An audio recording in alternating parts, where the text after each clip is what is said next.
Cricket দলের সঙ্গে একটা দিন শান্ত সালমা খাতুনদের ক্রিকেটারদের সঙ্গে হ্যান্ডশেক করেছেন শান্ত। সবার সঙ্গে পরিচয় করিয়েছেন বাংলাদেশ জাতীয় হুইল চেয়ার ক্রিকেট দলের অধিনায়ক মহাসিন। শারীরিক প্রতিবন্ধকতা থাকলেও মানসিক শক্তি নিয়ে যে ক্রিকেট খেলা যায় সেটারই উৎকৃষ্ট উদাহরণ এই ম্যাচটা।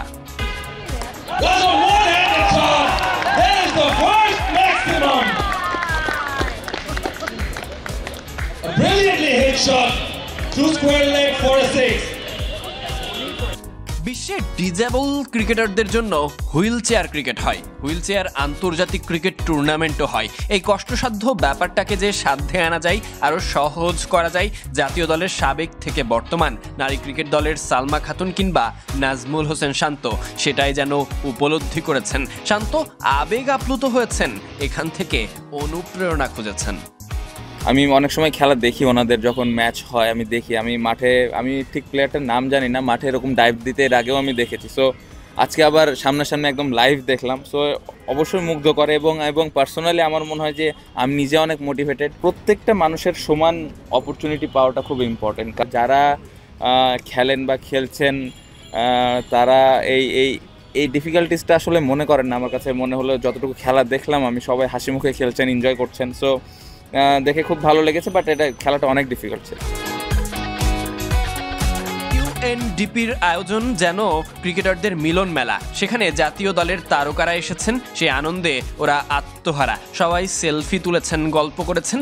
বাংলাদেশের যথেষ্ট সম্ভাবনা আছে হুইল চেয়ার ক্রিকেটে, সেই সম্ভাবনাই দেখেছেন। এগিয়ে যাচ্ছে বাংলাদেশের হুইল চেয়ার ক্রিকেট, সেই আশাই জাগিয়েছে হুইল চেয়ার ক্রিকেটাররা। ক্রিকেটীয় দক্ষতায় অন্য দেশের চেয়ে কম জানা বাংলাদেশের হুইল চেয়ার ক্রিকেটাররা তারা চলতে পারেন না স্বাভাবিকভাবে, তবুও ক্রিকেটের প্রতি নিজেদের সঁপে দিয়েছেন। এই প্রবল আকর্ষণ শত প্রতিকূলতা ডিঙিয়ে আসতে সহায়তা করেছে। সামনে আসা সকল বাধা মোকাবেলা করে আজ তারা ক্রিকেট মাঠ এবং গ্যালারি মাতাচ্ছে। Sadique Ahmed Sunny, BD sports time.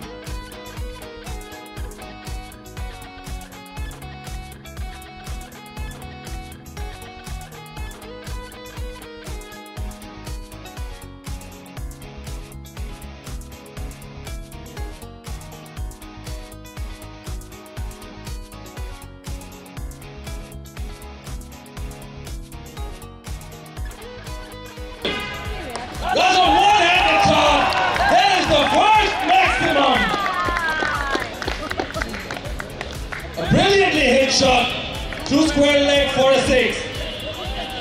Next delivery. Hit again. Same region. The Visa can't stop it.